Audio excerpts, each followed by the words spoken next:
Is there a plan this time to have what happened not happen? So I want to be very clear about this. My directives to the Police Bureau have been very consistent since I took office. The directives have been the following. Number 1, no violence. Number 2, no vandalism. Number 3, make sure the city doesn't get shut down.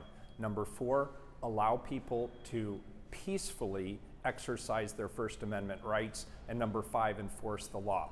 So we're all looking towards August 17th as being a potentially big event with a lot of people coming from outside of the community. A lot of people are already sharing on social media that they intend to come here to commit acts of violence. So here's what we're saying. First and foremost, we don't care what your politics are, but if you're coming to Portland to commit an act of violence, and this is true whether you live here or whether you're coming from afar, we do not want you. But is there a plan to stop that? And we've said that before, and the groups come together and they clash. Is there a plan to keep them separate the entire time?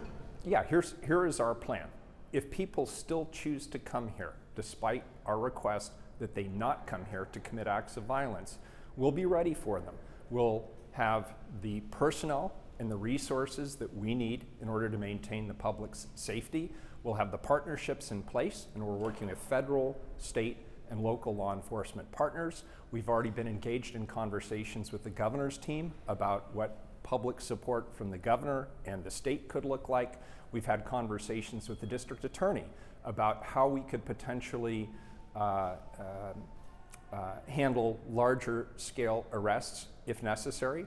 And we're also coming together as a community. A few days before, we're asking the business community, elected leaders, institutional leaders, people of faith, and others who are concerned in this community to come and join us and say, hey, look, Portlanders, we're the kind of people who have each other's backs. We support unity. We support coming together. We denounce violence in all its forms. And if you're coming here to commit an act of violence, we do not want you here.